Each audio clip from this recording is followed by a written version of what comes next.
Good morning, honorable members of the Pharmaceutical Society of Kenya, our guests from other cadres, our distinguished speakers and moderators. Ladies and gentlemen, my name is Daniela Munene. I'm the CEO of the Pharmaceutical Society of Kenya. And I would like to welcome you to this edition of our Pharmacy COVID-19 Dialogues, where we talk about what pharmacists are doing to respond to the COVID-19 pandemic. Thank you for joining early, and we have lined up for you an exciting panel of discussion. Right now, I'd like to introduce to you our moderators, if I can have the next slide. And our first moderator is Dr. Michael Mungoma. He is a member of PSK. He's also the Dean at the School of Pharmacy at Mount Kenya University. And he's a member of the PSK National Executive Committee of our Governing Council. He's also a member of the PSK COVID-19 Response Task Force. I would also like to introduce... Good morning. Yes, Dr. Mungoma, good morning. I would also like to introduce Dr. Opanga, who's a member of PSK, a senior lecturer at the School of Pharmacy, University of Nairobi. And she's also a chair of the Education and Public Health Committee of PSK COVID-19 Response Task Force. Karibu sana, Dr. Opanga. Thank you very much, Daniela. So over to you, moderators. Please take us through the program. Good morning, participants. Good morning, participants and everyone. So today we'll be looking at pharmacovigilance. And before we start, we have a few ground rules and announcements. All participants are muted during the entire course of the webinar. Please ask your questions via the Q&A tab at the bottom of your window. And these questions shall be addressed by panelists later in the program. For PSK members, if you've not already done so, please subscribe on PPB portal for today's webinar so that you can get your CPD points. KPA members, the attendance list will be forwarded to the officials for awarding of CPDs. Note that the CPDs points will only be awarded to paid up members, and this webinar is being recorded and the audio will be made available on PSK's YouTube page. So on to the agenda of the day.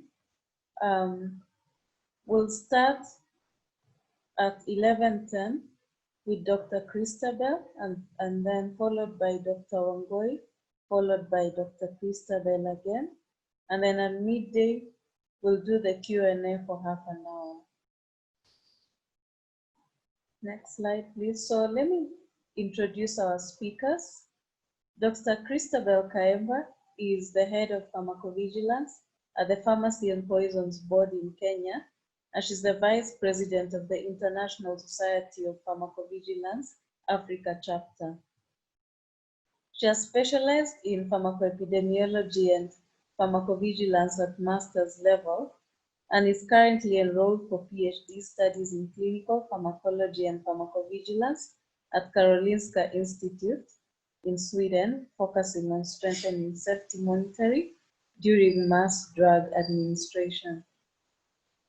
She has 14 years working experience in pharmacovigilance related work, and she's responsible for leading the PV team in Kenya to develop regulatory systems to strengthen pharmacovigilance within the health sector and pharmaceutical industry. She's a member of pharmacovigilance and PMS technical working groups within the ESC and IGAD region, and has contributed to development of various tools and guidelines for strengthening of PV in the region. She's passionate about patient safety and keen on strengthening pharmacovigilance systems and patient contribution to safety monitoring of medical products and health technologies. Welcome, Dr. Christabel. On to our next speaker, Dr. Wangoi Mathenge is popularly known as Koi. She's the founder, acting CEO, and contract QPPV and PVCC Consulting Limited, a rapidly growing consultancy firm that specializes in pharmacovigilance and drug safety services. Koi is also an elected executive leader at the newly formed ISOP Africa chapter. ISOP is International Society of Pharmacovigilance, serving as the Honorable Treasurer for the period 2019 to 2022. She's widely considered to be one of Africa's leading experts in product safety monitoring in the pharma, biotech, cosmetics, and medical device industries. Her work in ensuring patient safety has led her to consult for 50 plus global and local organizations established in Africa, cutting across human health, animal health, cannabis-derived products, cosmetics, and medical devices. Her 14-year work experience and expertise cuts across the public and private sector in Africa and academia in Europe. So once again, welcome, Dr. Wangoi Mathenge. So as you can see today, we have a high-powered delegation of ladies. So I'll just hand over to Dr. Christabel to start. Thank you very much. Thank you, Dr. Opanga. So today we're going to look at pharmacovigilance in the era of COVID-19. So just as a recap, I know most of us have already gone through what pharmacovigilance is, but we can also call it as drug safety, being that it's derived from the Greek word pharmakon, which means drug, and vigilare in Latin, which means to keep watch. So basically, pharmacovigilance keeps watch on drugs that we use. So again, according to WHO definition, which hasn't really changed much since 2002, which says that this is the science and activities relating to the detection, assessment, understanding, and prevention of adverse effects or any other drug-related problem. It could be medication errors, it could be quality defects, and basically also trying to understand, assess, and prevent adverse effects. So why do we look at pharmacovigilance? So it's key that we look at the scope and aim of pharmacovigilance. So whenever you talk about pharmacovigilance, we look at it from 4 aspects. So the first aspect is patient safety, whereby the main aim is to improve the safety of the patients and their care in relation to all the health products and health technologies that they are using. And this encompasses early detection of unknown safety problems wherever patients are using their medication. And then we also look at it in terms of risk-benefit assessment, so that whatever data is collected around safety, efficacy, and quality of these products is able to contribute to the assessment of their benefits and risk, hence encouraging, ensuring that the products are safe, are being rationally used, and are also effective. And wherever you're talking about safe, rational, and effective, the aspect of cost also comes in. So basically under this, we identify risks or benefits, and then also quantifying these risks or benefits, looking at also the cost elements. Also, whenever you're talking about pharmacovigilance, public health comes in as a key.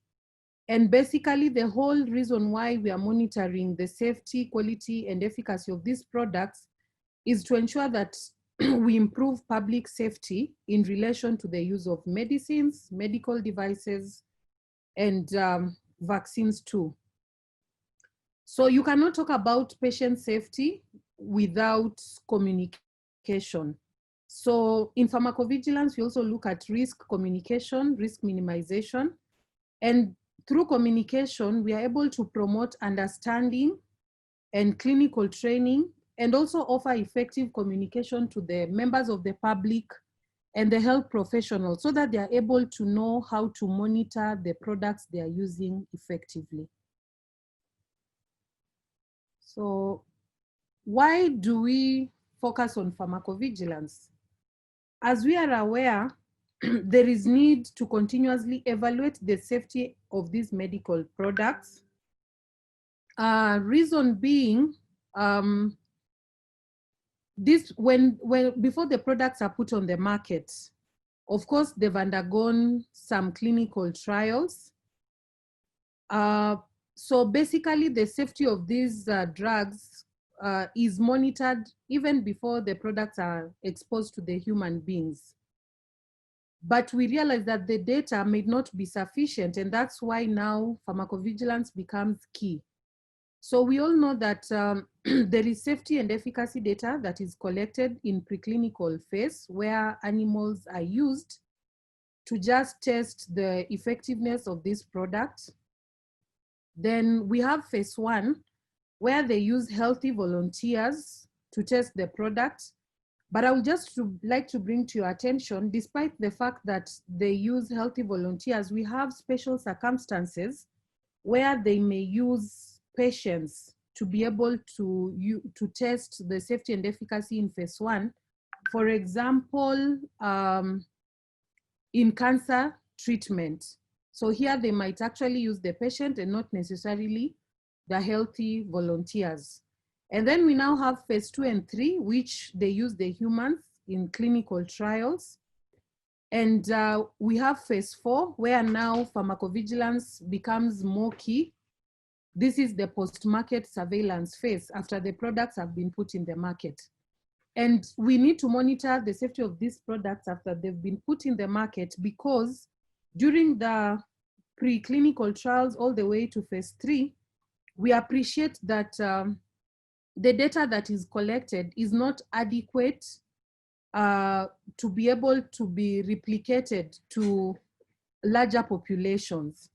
Because you realize, like in clinical trials, the population that is used is a controlled kind of population within a controlled environment, like the ideal environment. But once these products are registered and out in the market, in the real world, you realize that whatever was seen in the clinical trial may not be exactly what is being replicated. And that's why it's important that we continuously monitor. And then you realize also in the preclinical trial, the population, as I said, we don't have much information on special population, like the pregnant women, the children, the elderly, because the data may not be available, or if it's available, it's limited. And that's why pharmacovigilance becomes key. So at Pharmacy and Poisons Board, we regulate these clinical trials. So the data that is collected becomes key in registration of the product. And we've provided a link down there where you're able to view the clinical trial applications that are in Kenya. And you'll be able to see also, in terms of even COVID, what clinical trials have been approved and what are still under review. So next. So this is just a summary basically of what I have talked about, where I've said that we may not have sufficient data during pre-approval studies. And for us to be able to meet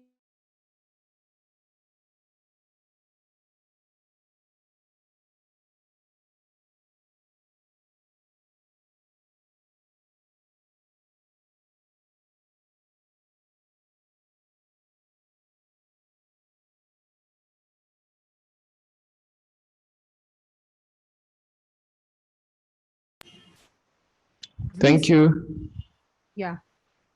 Thank you, Dr. Christabel. Yes. Are you done with your section? No, I'm all. Okay. Yeah. Okay. So keep going. Thank you.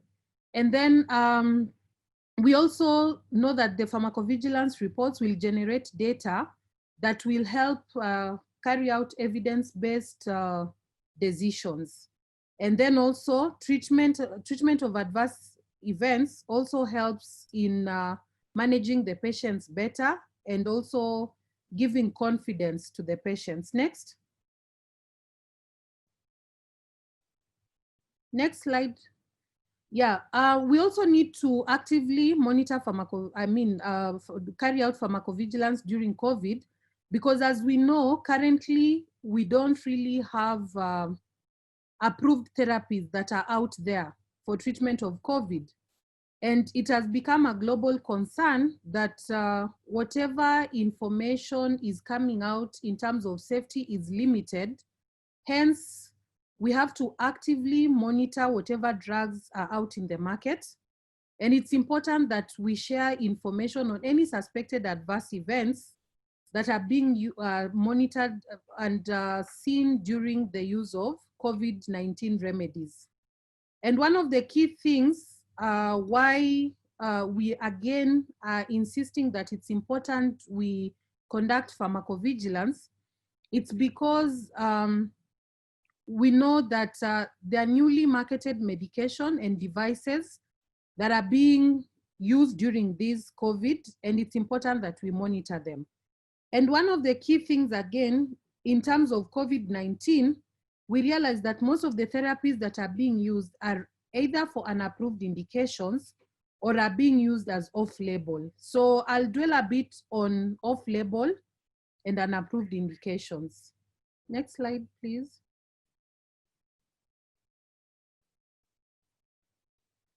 So as I mentioned earlier, we don't have any approved medicines for treatment of COVID-19.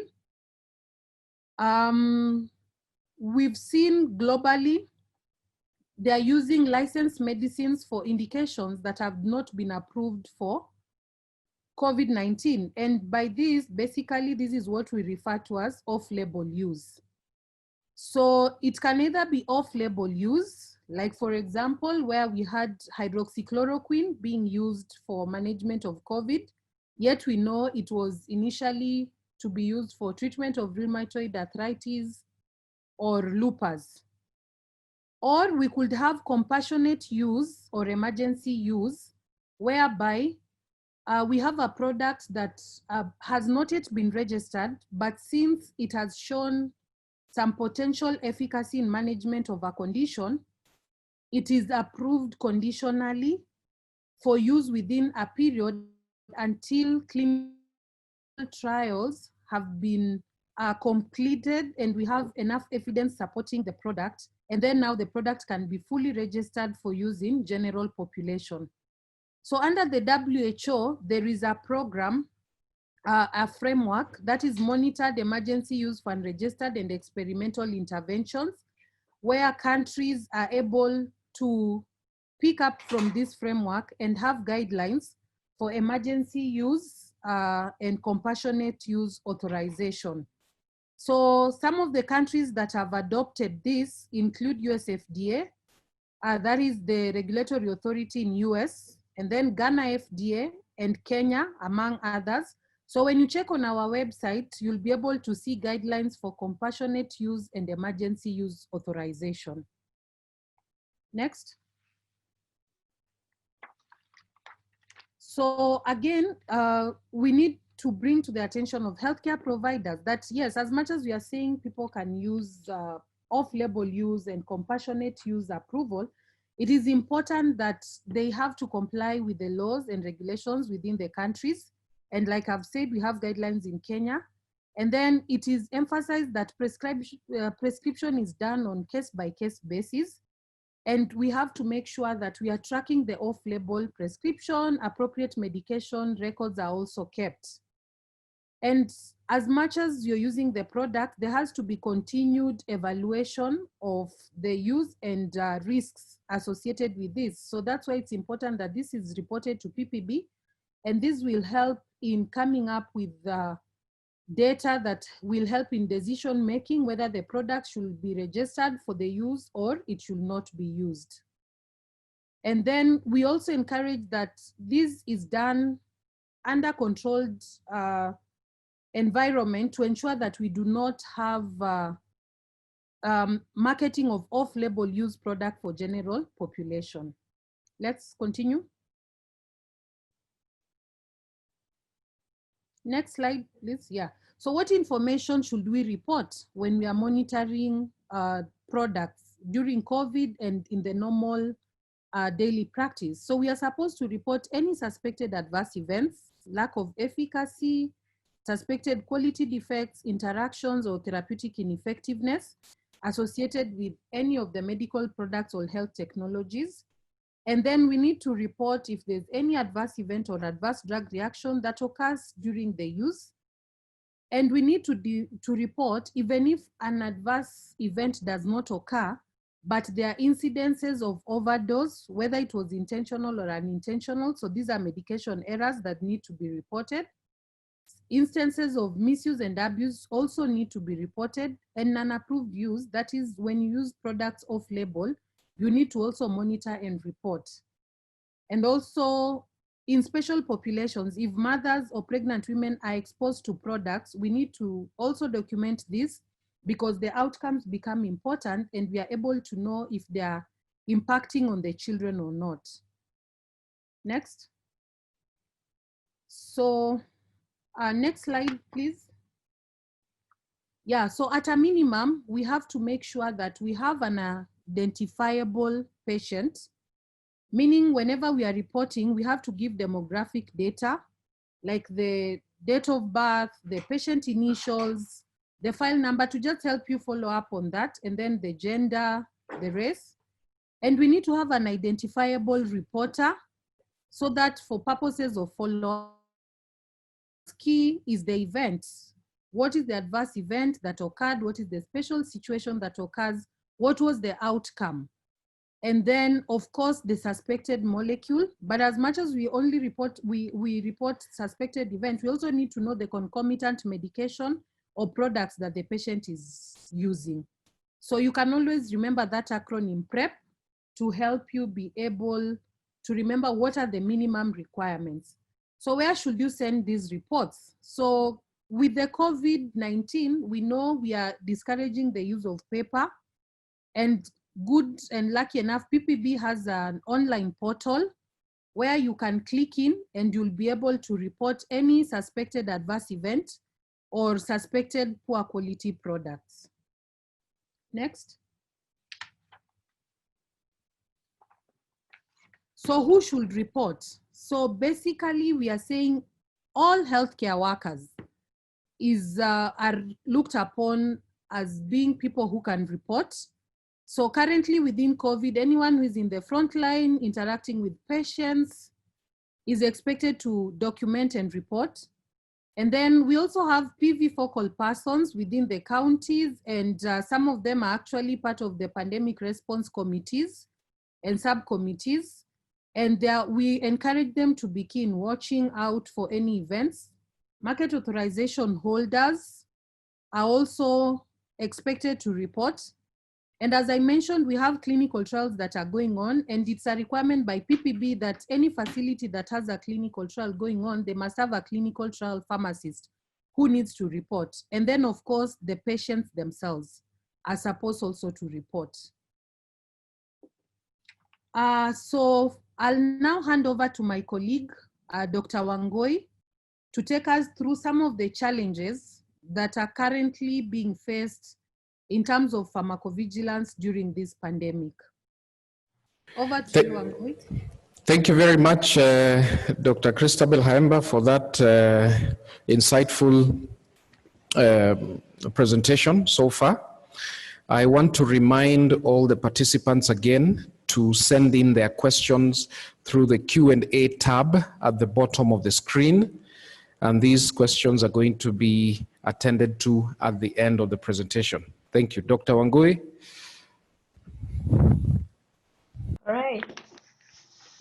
Thank you very much, Christabel, for taking us through the introductory part of our presentation. So having seen what is expected of us, I wanted to use this opportunity to highlight some of the challenges that we have been able to face during the COVID-19 pandemic. Next, please. So some of the notable changes that we have monitored is we have seen that there has been a demand of products with no proper or no prior stringent regulatory framework. And this was actually witnessed at the beginning of the COVID-19, where we had to have a solution towards the sanitization the sanitization. And what happened is the population was introduced to new products that really did not have a very regulated supply mechanism. And that also led to lack of accountability. If some of you can remember, a lot of these products were actually being sold by any person, whether a business person, on the streets. Everyone ran for the next big thing, and that was to supply these sanitization products, including masks that we are aware about. Some of them were even called surgical masks, and yet they did not meet the requirement. As a result, what we have noted is inadequate knowledge on monitoring and detection of adverse events that were associated and continue to be associated with these products to date. What does that mean? It means we have seen, and I'm sure some of you have even witnessed, if you have not experienced this, by just a keen detection of what has been happening, even around you, you have noted a lot of people having breakouts, on their faces, especially because of long-term use of certain masks, or maybe because there was a chemical reaction between the products that were used to make the masks or not. We also noted a lot of burning sensations on the hand, courtesy of all the alcohol sanitizers that were being used. Woe unto you if you have to go to a mall and you have to visit a maximum of 4 shops, where every place of entry that you go to, you have to keep being sanitized, And what really happened when there was that unregulated control or amount of alcohol, people ended up suffering, And for that, we are saying these are some of the changes that we noted that were brought about because of COVID, because of having products not necessarily having protected under regulatory framework. We also noted, or we have continued to note, underreporting of adverse event, So this has come in different ways.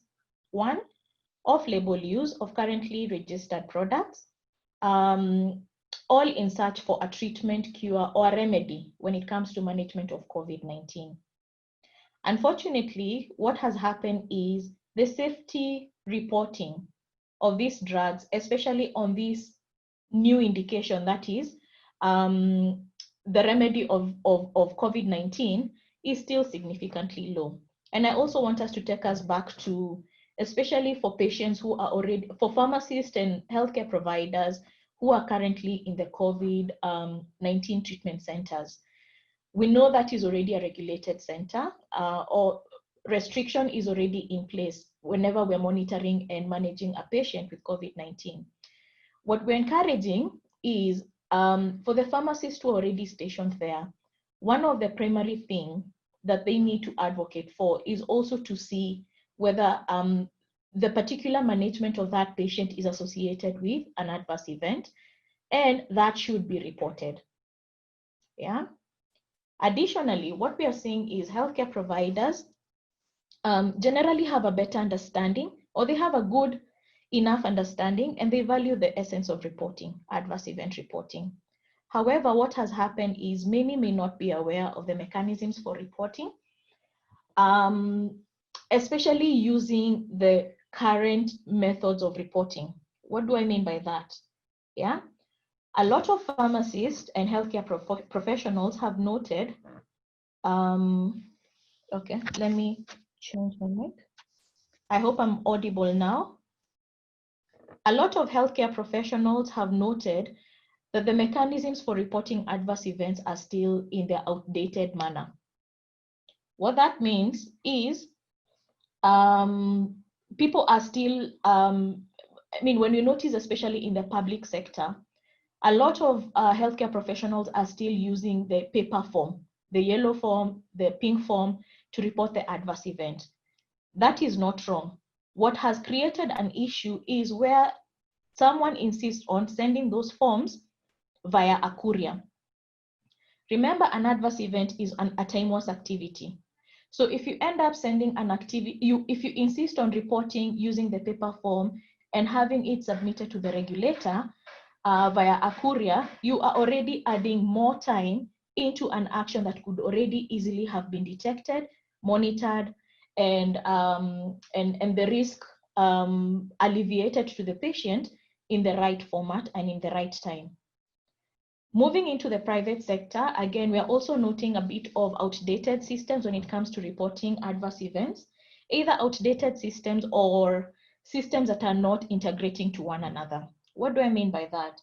It means you will go to a specific pharma company or a pharma company that specifically uses their own app. That app is not universal when it comes to reporting adverse events.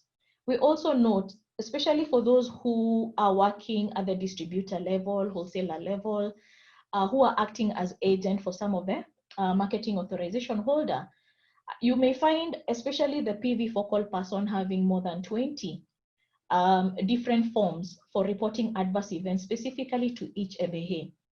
What is happening is now COVID has treated us in a different, COVID has created an opportunity for us to consider new age ways of coming up with solutions to enable movement of information from one place to another. So my encouragement here is to alleviate the issue of underreporting, especially at this level, we need to now advance our ways of reporting by insisting on new technology. Yeah. Moving forward, we have also noted that the pandemic has created opportunities for increased adverse events, yet the adverse event reports have continued to significantly be lower, especially noting, using the initial examples where we had unregulated sanitization products, we've seen, in addition to that, we have also noted that a lot of people during this period of time have been in quarantine, meaning they have had a lot of opportunity to indulge in one thing or another. So we've seen potentially a lot of chemical interaction, food-drug interactions going on, drug-drug interaction, drug-chemical interaction, skin topical contact interaction. And this is because people now have taken upon themselves to look for their own remedies on how probably they can boost their immunity, or how they can be able to protect themselves and their families, without necessarily noting that some of the issues that they're having are adverse events and they need to be reported. Next, please. The other issue that you have noted is irrational use of drugs, and this has been noted by stockpiling of medication, especially at the beginning of the COVID pandemic. I'm sure a lot of you noted a lot of community pharmacies ran out of many commodities because people were running and scrambling to get their products so that they can stay with them at home, without really realizing that if the products are not stored well, they can create or they can influence towards poor quality products, thereby leading to adverse events. We also noted overdosing of immune boosters and common antibiotics as well. Just again, to alleviate the issue of COVID pandemic, is to create an opportunity of quote unquote self-protection or immune boosting. The other issue that we have also noted with time is we have seen increased incidences of medication and medical error. An example is what we refer to as STIAMP. What is STIAMP? STIAMP is a suspected transmission of an infectious agent via a medicinal product, either due to a product contamination, unsanitary use, especially where some non-healthcare professionals started using gloves, and poor use of masks or poor disposal of used masks, and also leading to poor drug storage. So what happened is, overall, the product that was being ingested for medicinal effect ended up being contaminated with either a pathogen or an non-pathogenic agent, and it created an infection of which many people may not have associated the infection may have been contributed to the contaminated drug that they ingested. We also have seen chances of overdosing and also underdosing. Again, because people have taken matters to their hands And they have also, again, using the previous example of what Christabel was mentioning, off-label use. So people have decided to use certain medications, not particularly for the current intended indication, that is COVID-19 management, and they have either ended up underdosing themselves or overdosing themselves, again, depending on the the age gaps. The body surface area calculation was not well done. Something else to note is previous allergies not documented earlier have also led to severe adverse events. Why? Because there have been exposure, either knowingly or unknowingly, to a molecule or a compound or a drug that potentially now alleviates their issue. We've also seen that currently the Pharmacy and Poisons Board recently, as of 1st of April 2020, they launched a new vigilance guideline, especially for pharmacovigilance, creating awareness and regulations on pharmacovigilance and safety in other areas.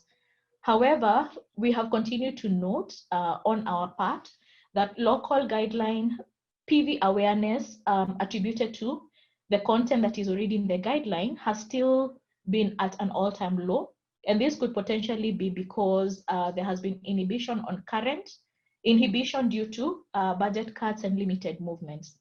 So that means, I'm assuming, and I'm sure PPB will also talk about this, is expectation of awareness in terms of either training or creating of flyers, brochure, training material on what is expected has taken a back burner. Why? Because all the focus has gone towards management of COVID-19. Also, and the private sector, please go back to the previous slide.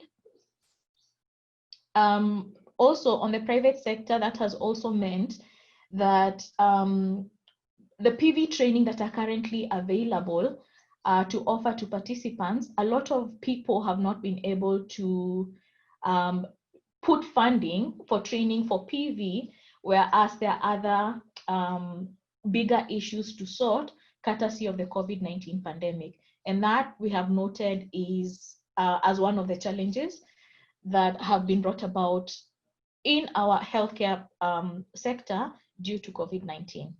Next, please. Next slide, please.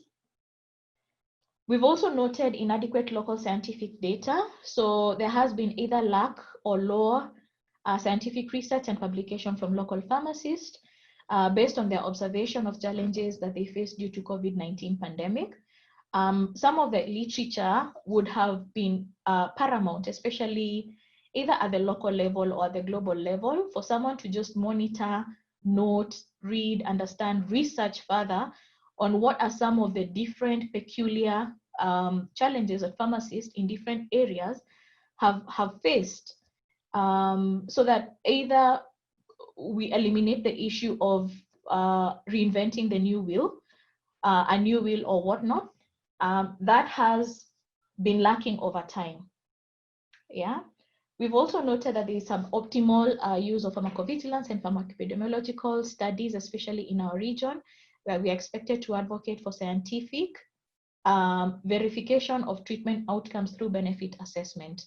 Meaning we have found ourselves, again, as professionals being overtaken by the current myths that are out there that certain remedies can be potentially be beneficial when it comes to treatment of these COVID-related symptoms, yeah? And as a professional, we felt we have already been put at the back burner, and we haven't gotten an opportunity to offer scientific and credible solutions when it comes to leaning towards certain remedies over the others. We've seen underutilization of pharmacists a lot in the current pandemic. More so, I wanted to pick on these two areas. Is we've seen a lack of appreciation of pharmacists in PV practitioners, either in public and in private sector. Let me just point out in the public sector, what has happened is, I know a few a few pharmacists, I mean, we've seen a lot of pharmacists who have already gone through the pharmacovigilance and pharmacoepidemiology master's training being posted at the public sector. And however, their effect has not been fully felt or appreciated at the county level. And sometimes certain decisions that could easily have been made by these professionals are being undermined. And certain decisions are being made by people who are not as qualified. In the private sector, there was a guideline that came out in 2019, and that was the establishment of the qualified person for pharmacovigilance for the pharma companies on the industry level. And what has happened is, till today, we still have noted that a lot of pharma industry has not yet effectively appreciated the role that a pharmacist who can come in as a QPPV to provide further expertise at the pharma level has still not yet been meted. We still are seeing a lot of companies playing unfavorable games, especially when it comes to recruitment of pharmacists, specifically in the role of PV. We've also noted, courtesy of the current scandal, lack of appreciation of pharmacists in the public sector during procurement processes for health and health technology products. And potentially, maybe that is why we also have a lot of surplus supply chain issues when it comes to medicinal and healthcare product technologies. And that also means supply chain also goes with information.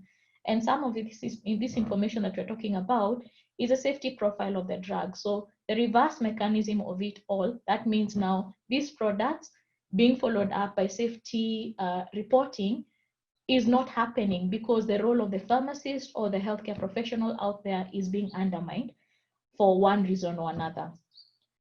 We've also noted challenges of causality assessments currently on COVID-19 remedies. We've also seen lack of functional DICs and DTCs at the hospital levels. These are committees, drug information committees, drug therapeutic committees at the hospital level, where we are expected to have multidisciplinary teams be set up to assist hospitals create either drug formularies, benefit risk assessments for certain treatments following the new treatment guidelines that are out there. We are seeing the pharmacist or the practitioners of pharmacy and other expertise in pharmacy are not being considered because such a role is not, or such a committee is not available at the hospital. Speaking of the hospital level, we've now jumped now again to the pharma company level. At the industry level, we also have an opportunity for healthcare providers to inquire more about medication. And over time, since the inception of that, there has been little information when it comes to medication, medical information inquiries at the hospital levels. And this can be attributed either to maybe lack of knowledge or at most pharmacists assume, or other healthcare professionals assume, that all the information that they got in their pharmacology classes should be sufficient enough in their current day-to-day practice. And what we are seeing is currently we are also facing new challenges where we are having new products that are being introduced to the market, even without a way of understanding, proper way of understanding the mode of action, because the kind of mode of action we got at the academia level has already been surpassed by the new molecules. So what we are saying is this is an opportunity for healthcare professionals to tap into this without necessarily creating medication errors that may end up leading to more harm and risk to the patient. We've also noted human resources issues, that is inadequate personnel and skills being monitored, especially towards the pharmacy profession. So we've seen companies, we've also seen in the public sector where pharmacists, pharmaceutical technologist roles are not as adequately advertised as the other cadres, and probably maybe, you know, again, touching on what we were talking about, under utilization of our role. the employing or the recruiting partners do not necessarily value what we have to offer. Next, please. Next slide, please. So with that, I would want to take us back to Christabel to take us through some of the opportunities for enhancing patient safety monitoring. Thank you, Angoi. So yeah, we've talked, of course, about the challenges, but then there are also opportunities for us to enhance patient safety monitoring during this COVID pandemic and also just going out in the future. And one of the key things, we have the newly implemented vigilance guidelines that Dr. Wangoi has mentioned. And within these guidelines, there are specific roles and responsibility for different stakeholders. So meaning each and every person who interacts with the patients or handles medicines at any particular point is supposed to monitor the safety, quality, and efficacy of these products and report. And now as pharmacists, being that we are the key leaders in terms of commodity management within the facilities, it is our role also to ensure that we take part in the teams, like for medicines therapeutic committees, or where they have multidisciplinary team committees, and bring out the aspects of pharmacovigilance, safety monitoring, just evaluating AEs and being able to report them. And then also with this COVID, we've realized that integration of information technology systems is very key. And the good thing is that within Kenya, that is the Pharmacy and Poisons Board, we already have an existing pharmacovigilance electronic reporting system that has been in place. And this is an opportunity for us to utilize this. And it's being that it's able to capture and facilitating reporting of big data in terms of ADR data, in terms of AFI, in terms of suspected quality data.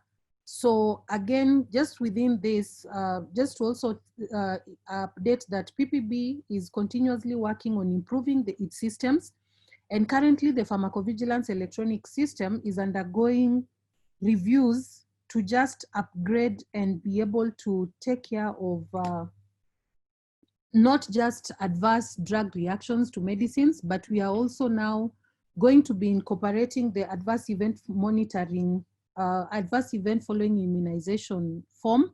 We will have a medication reporting portal and also medication error, blood transfusion reactions, and also medical devices. So by the end of this year, all these commodities will have a place where they'll be reported in. And then it's also important that creating awareness is taken seriously, because this is now the opportunity again for us as pharmacists to be able to actively offer education sessions, CMEs within the facility, within community outreaches, so that people are able to know why it is important to report any suspected adverse events. And I would like to laud PSK, which is a professional association, having had these sessions where there are dialogues on what pharmacists are doing in terms of COVID-19 management and just other areas of pharmacy. And of course, it's important that we have appropriate communication structures, because communication and collaboration is key between healthcare authorities like PPB and also the reporters, as this becomes instrumental. And so what PPB also does is to be able to offer sensitization sessions, just to be able to ensure that this increases the reporting rate. But then again, we know, yes, we say especially pharmacists have a duty to report adverse drug reactions, but so do patients. So again, it's our role to be able to ensure that even as we handle patients at different levels, when they come to us for medication, we should be able to sensitize them on why they need to be on the lookout of ADRs and report. And then collaboration is also key among healthcare providers. And like COVID has taught us that we can't work in silos. So we have to work together and include all different cadres of healthcare providers, because each and every one of them contributes to the management of patients and ensuring patient safety. So again, as pharmacists, we have the role of making sure that we create awareness within our areas of practice. Next. Next slide. Okay, sorry, yeah. Before this, there's a slide you've jumped. Go back a bit. There's a, yes. The slide after this.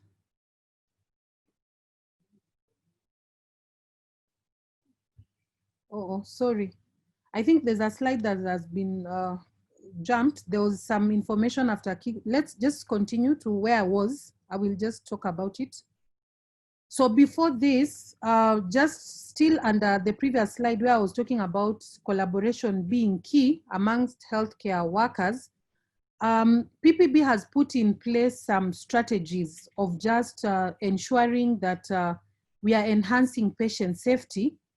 And part of these strategies include regulatory reliance with other regional regulatory authorities and other well-resourced regulatory authorities like USFDA, the EMA.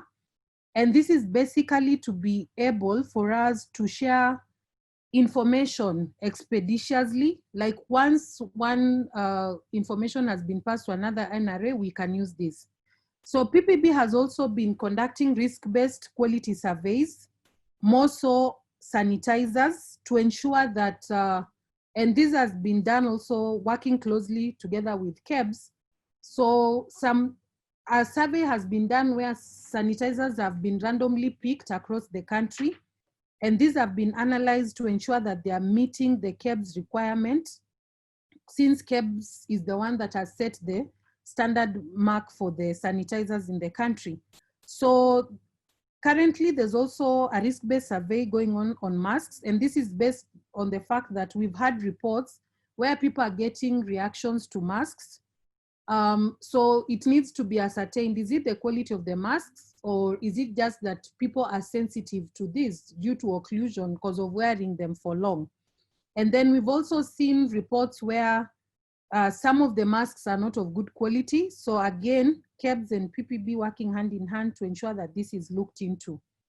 And then also in terms of leveraging on technology, we try to review multiple data points just to be able to pick out what is happening. And some of these adverse event reports and suspected poor quality, we've been able to pick them up from social media, like Facebook, where you see people are talking and you're able to follow up and you're able to get a report on what exactly happened. And then in terms of risk communication as an opportunity, PPB has been doing public alerts.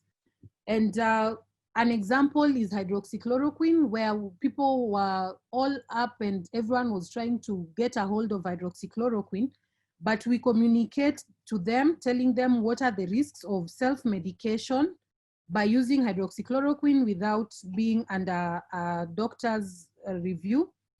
An example also on dexamethasone. And then PPB also, through the pharmacovigilance department, we are currently actively monitoring the products that are being used for management of COVID. So we have been able to visit a few facilities, we'll still continue. And this is just basically to understand what molecules are they using for management of COVID in the facilities, and what are some of the adverse events that could have been picked out. Are there any drug-drug interactions that maybe were not documented? So those are just some of the strategies that Pharmacy and Poisons Board has employed in terms of ensuring patient safety during this COVID. So I'll hand over back to Wangoi to take us through the way forward.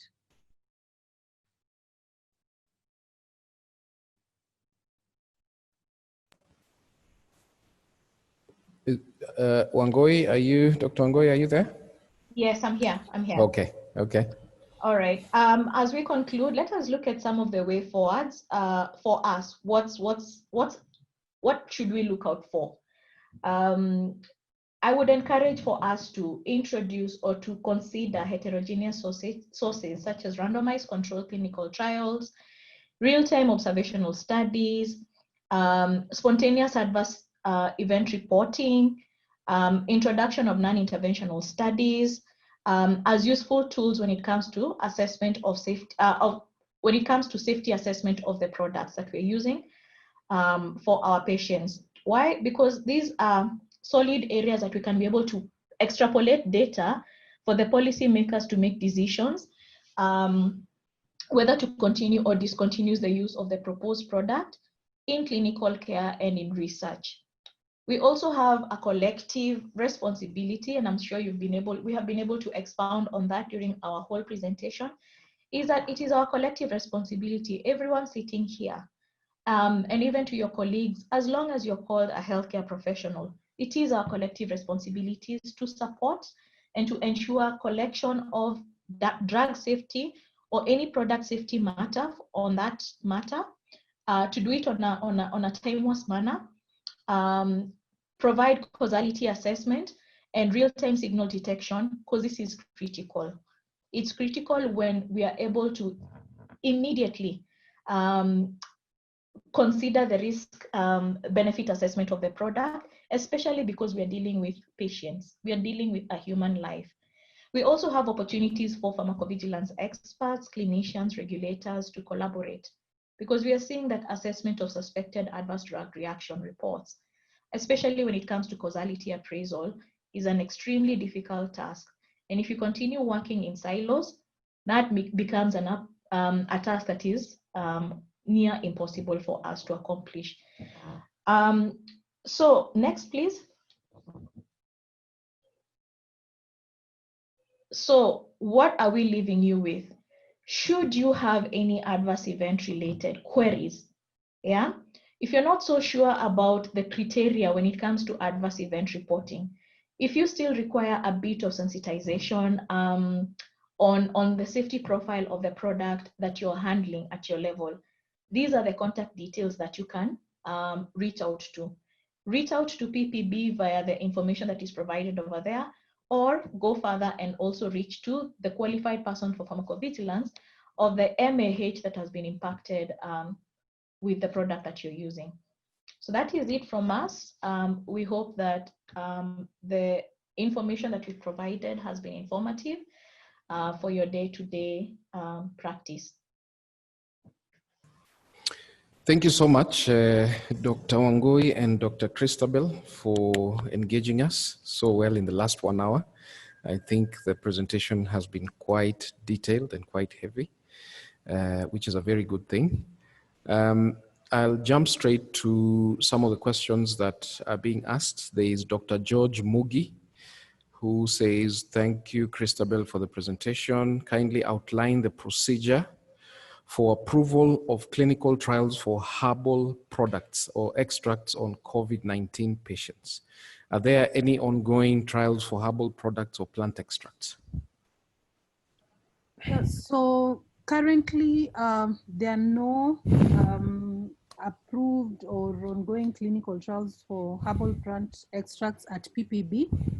But in terms of clinical trials for herbal products and extracts, these ones mostly are done at KEMRI, but PPB is putting in measures. So most of the ones with clinical trials, and as I gave the link there, we can see what clinical trials are there. So, but in terms of herbal and product extracts, these are things that are still being explored, though mostly been through KEMRI, but we don't have any that has been registered so far. Okay. This one I think goes to Dr. Angoi. Joseph Otora says, what is PPB doing in order to monitor ADRs or adverse events following the use of herbal medicines, especially the Chinese herbal medicines, since most of these products lack sufficient information in relation to side effects, adverse events, and ADRs? Yes, so maybe I can help answer that. So he's asking what PPB is doing. So PPB, when we talk about adverse events, we don't only focus on conventional medicine. And when we do sensitization, we tell people that any product, so long as there is a medical claim to it, it should be monitored and reported. So under the Product and Evaluation Directorate, we have a unit that is currently handling the herbal medicines. And in terms of Chinese, so just based on the pharmacovigilance system, whenever we receive reports, we are able to follow it up and pick even samples of this product and be able to take them to NQCL for verification. In case and example, there was a Chinese herbal contraceptive that PPB found, and when it was analyzed at NQCL, it was found to have higher quantities of estrogen. And there was a public alert to this, and members of the public were warned on using the Chinese herbal product. We had even people who were prosecuted for handling these products. So again, it is our prerogative as healthcare providers to also provide education to our patients that even if they're using a herbal product, it doesn't mean that if it has an event, they need to keep quiet about it. They still need to report the same. Yeah. Okay, all right. Lucia Kipkoech says the government has come out strongly to regulate the hand sanitizers. Are there measures to put in place to regulate the quality of the masks in our market? So I think it's sanitizers and market and masks.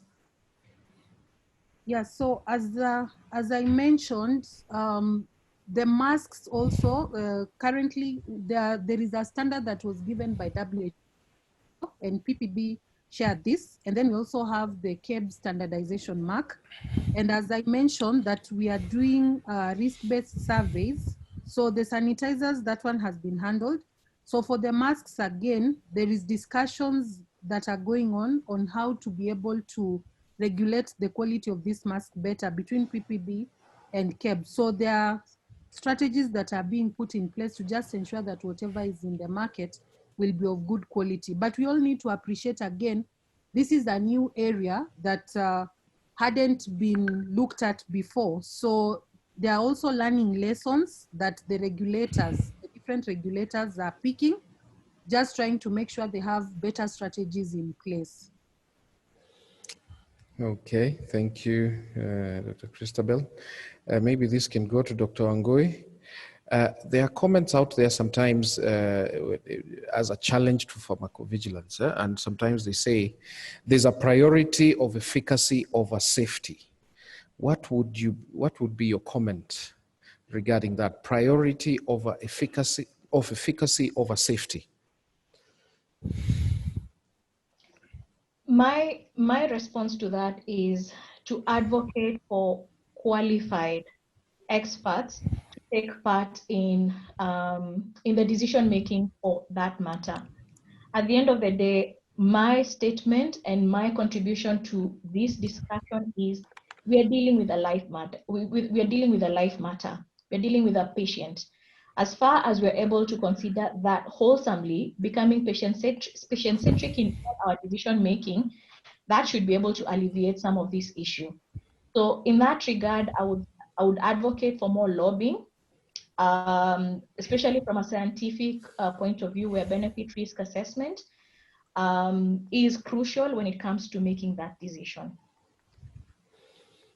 Okay, Dr. Elizabeth still asks you, Dr. Ongoi, where there are no pharmacists in procurement and in pharma companies, and hence a lack of reporting of adverse drug reactions, can these be lobbied to be made a legal requirement for public safety?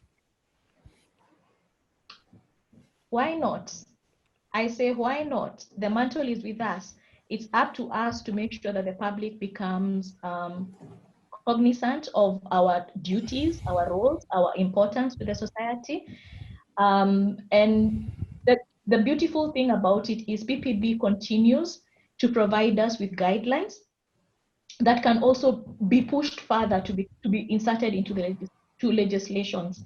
So I would say this is a starting point to start with, but before we even get to that high level, my recommendation currently is at your current place of work, is your value as a pharmacist being met? Is it being felt? If not, start reaching out, because what is happening globally, the world is becoming smaller. It's becoming a village. And issues in terms of customer service, customer care, adding value to the day-to-day activity is becoming crucial.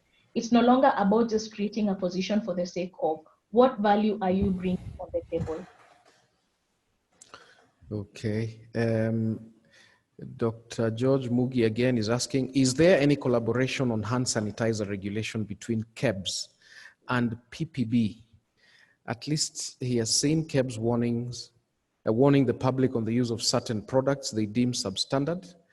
US FDA on use of methanol contaminated products. What is PPB doing regarding protecting the public as far as hand sanitizers is concerned? I think here maybe the concern would be methanol. Have you had anyone reporting methanol in hand sanitizers? So I think I had already mentioned that there's collaboration between PPB and KEBS in terms of looking at the sanitizers. And as I said, also there is a risk-based survey that was done, and they were being looked at finding if they are conforming to the KEBS requirements. And the list that we see KEBS providing, if the sanitizers are not standard, it's a collaboration between the two organizations. So I know there are some that are still being followed up, but from the ones that were collected, we had not seen any that had methanol. But in case we get one, of course, this one again is communicated to KEBS, and regulatory action is taken by withdrawing them from the market. Okay, yeah. Sometimes it's so tricky because even members of the public cannot distinguish between which type of alcohol is in the hand sanitizer, and for them, as long as it produces a cooling effect on the skin, then they believe it is okay. Yeah. So still on the same, somebody is asking, they didn't put a name to Dr. Christabel. Are all the measures or recommendations included in the upcoming MOH health supply chain strategy? Yes, we've been part of the team that has been working on the HPT strategy, and pharmacovigilance and post-market surveillance is also part of what has been implemented there. So yes, these measures have been included in that.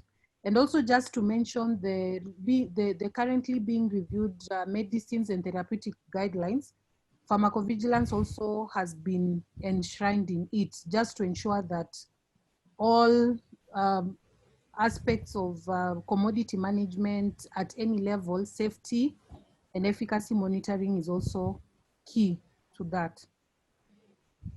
Okay. Maybe this Dr. Angui can handle.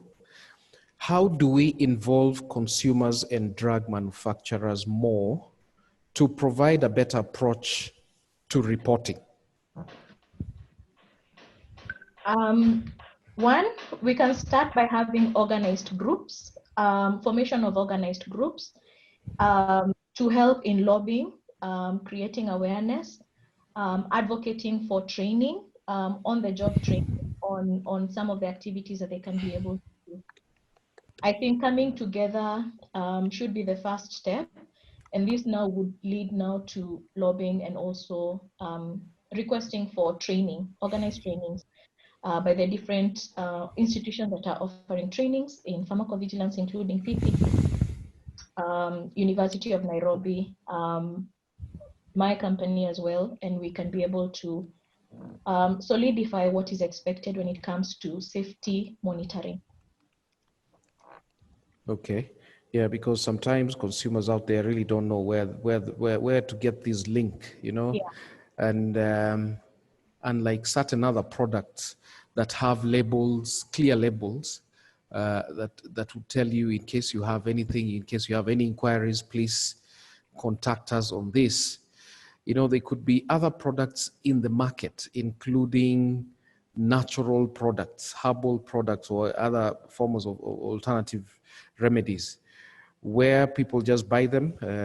Unfortunately, some people buy these things when they're traveling in buses or public places, and there's no referral system back to whoever manufactured or whoever even supplied them. Yeah, so even following that, there's a question here, maybe this Christabel can handle. Has PPB registered any reported adverse events from natural remedies so far against COVID, the products that are there for COVID-19? Currently, as Wangoi said, one of the biggest challenge that we've been facing is underreporting.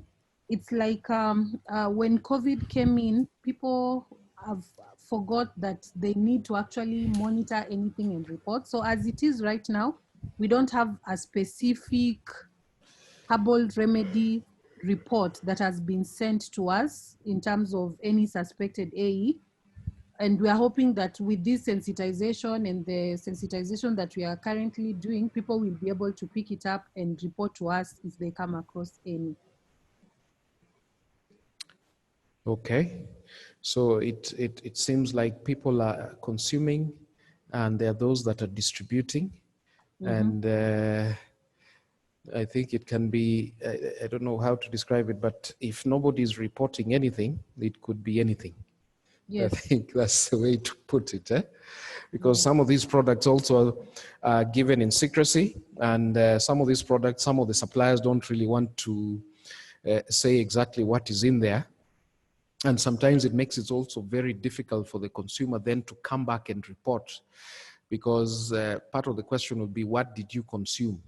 And if they cannot actually say what they consumed and simply said we were given something green that looks like dried leaves, it also makes it difficult to follow up. Ibrahim Gikaru says pharmacovigilance or drug safety is perceived by other HCPs as a pharmacist function and not their role, hence their poor attitude and practice towards pharmacovigilance. What is PPB doing to change this? Yes, Has it tried to engage other professional bodies like KMA? Yeah, so again, as I talked about the opportunities and I said collaboration is key, and being that pharmacists are looked at as the people who handle product safety, commodity management and all that, it's our role also to be able to work together with the people on the ground through CMEs, through provision of sensitizations and all that. But what is PPB doing? So usually we've been collaborating with KMA, example like KMA, and in the past when there were physical meetings and conferences, we would actually also go there and be able to sensitize on pharmacovigilance. Number two, in the new guidelines that have been put in place, we've given a role, and when you look at it, all healthcare workers are supposed to look out for this and be able to monitor and report. Then PPB, in collaboration with University of Nairobi under an EDCTP funded project in February, we launched an undergraduate pharmacovigilance curriculum, which is supposed to be piloted within University of Nairobi, the College of Health Sciences. And we had input from the College School of Pharmacy, School of Dental Sciences, School of Nursing, and School of Medicine. And this is just to ensure that right from the time people are graduating from college, they know that pharmacovigilance is part and parcel of healthcare management, and it's not just a pharmacy construed activity. And also when we carry out sensitization, which we do in collaboration with the county pharmacists, we tell them that they should engage all the healthcare cadres so that when we are having a sensitization session or a training, it's not only pharmacists who are coming on board, but we have others. And I would just like also to say that through these trainings and sensitizations, we have actually in facilities where the focal champions are actually medical doctors, not necessarily pharmacists. because of the interest they have and having been sensitized, the Sentinel sites, you find they've really embraced this and they actually report and follow up to ensure that you give them guidance on what to do when they come across AEs. Thank you. Okay, still on the same. Does PPB have a list released? This is Dr. Neto Bala asking. Does PPB have a list that it has released for companies supplying approved surgical masks and N95s? Would you know? No, that one I would need to confirm from my colleagues who work in medical devices, and I'm sure it's information that we can send to you, Neto, or if it's something that needs to be shared through PSK, it could be shared. But currently, I'm not able to give you a list of those companies. Okay, thank you. Now, there is also a challenge on pharmacovigilance. Maybe Dr. Wangui can address this. That we have limitations in published case reports. Is this a concern? Is this something that should be worrying? Limited published case reports. Yes, it is worrisome for us because what is happening is with lack of published review reports, especially in our particular region, it also means that we are not providing our policymakers an opportunity to use evidence, to come up with evidence-based solutions or outcomes. It also means that whenever a medication that has been discovered, registered out there, once it's important and it's being used in Kenya or in our country, we more or less will not have any say until now we start enforcing safety profile of the products. And by then, it may be too late for some patients, or basically it may just continue harming our patient population without necessarily, how do I put it? We shouldn't have gone through that process of creating more risks, unnecessary risk to our population or patients, have we had just initiated publication and research of the safety profile of these products. Dr. Wangoi, what would you advise at a very practical level, especially those in retail or community pharmacy? How, in a very practical way, how would we be able to capture this so that it can end up in a publication that can be stored up somewhere, in a data or something? What would you advise? Because there are quite a lot of people here, either in retail or even in hospital, but hospital might have a better way of capturing. But retail would normally probably have a challenge. At the moment, I don't have a solution, but what I can offer is we can be able to liaise with PSK through ISOP, because that's also an activity that ISOP would easily be able to do. PSK and ISOP can form collaboration and support retail pharmacies, community pharmacies, be able to action this, especially at their level, because we'll be able to understand their needs better. We'll be able to even offer better solutions as a group, without necessarily giving a handpicked answer right now, and probably without really understanding what the real essence is. So I would say this is something we can take it up if it's needful, and look for areas and ways that we can be able to support community pharmacies. Dr. Christabel, there are large numbers of new medicines being introduced regularly, yeah? And sometimes it's so difficult to keep up. And even more recently, or what is more relevant to our webinar today, that's COVID-19. We now have a vaccine that has been developed in Russia. And we know that a lot of markets, the global market sometimes can be very porous.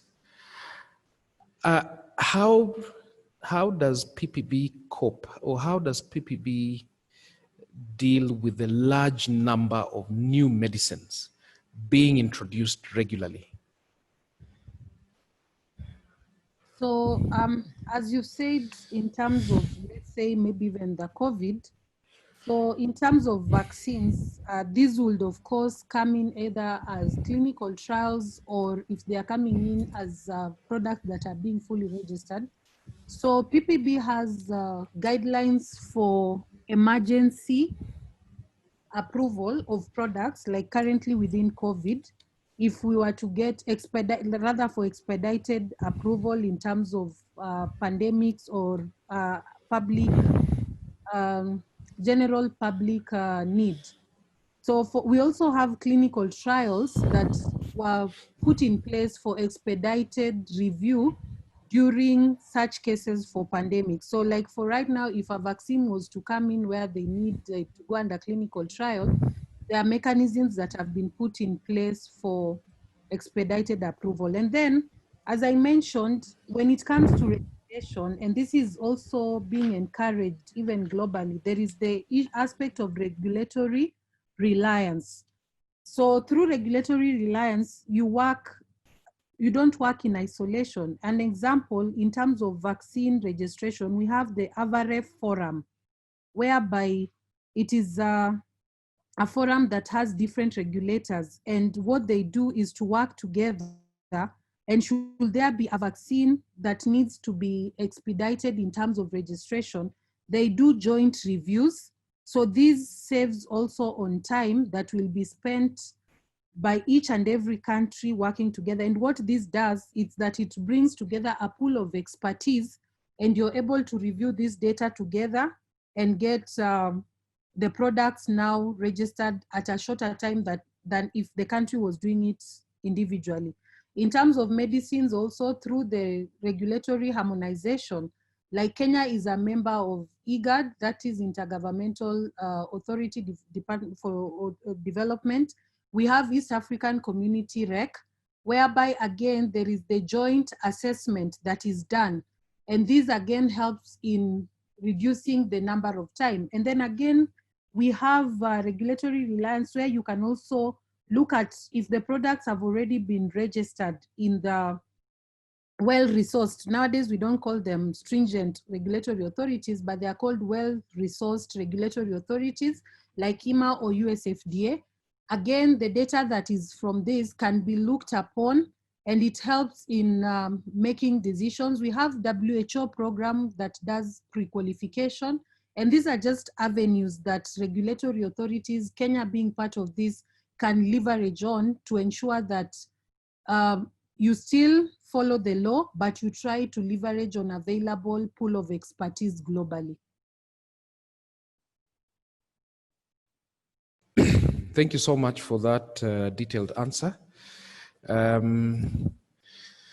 want to thank you, Dr. Christabel Haemba and Dr. Wangoi Mathenge, for taking time out to come and talk to us about pharmacovigilance and what you're doing there as regards COVID-19. I think there's quite a lot that pharmacists are doing out there that can benefit the whole pharma sector. I want to appreciate also those who put this together. That includes Dr. Silvio Panga, Dr. Daniela Munene, who just stepped out, Mbau, who has done an excellent job with the slides, and everyone else who managed to put this together. Just to remind the participants again, we really appreciate you taking time again, coming this morning, and all the cadres that are here, the pharmaceutical technologists or nurses or nutritionists or other cadres that are present, and all the pharmacists, of course, who are members of the Pharmaceutical Society of Kenya. I want to remind everybody, because I know there's a fatigue that is present, as regards COVID-19, that one, the virus hasn't gone, the virus has not changed.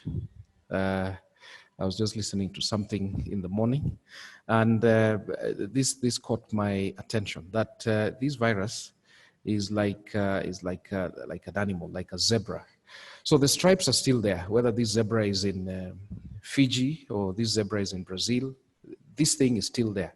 So we need to continue following all the guidelines that have been provided by the Ministry of Health to try and reduce the risk of transmission and suppress the virus. Yeah, that includes social distancing, the use of masks, or the use of face shields, and washing hands. Again, washing hands with clean water, because this is something that we also need to make an emphasis. We need to be careful or that we don't get too tired. Those that have retail pharmacies, if you have a big basin or whatever it is, the vessel out there that has water for washing hands, ensure that this water is also replaced regularly, yeah, so that water does not remain in that vessel for a whole week for purposes of complying to MOH guidelines, so that we do not move from COVID-19 to other communicable diseases. So with that, I want to say thank you again for the presenters, and thank you for everybody. Have a good day and a fruitful week ahead. We can all live at our own pleasure. Thank you.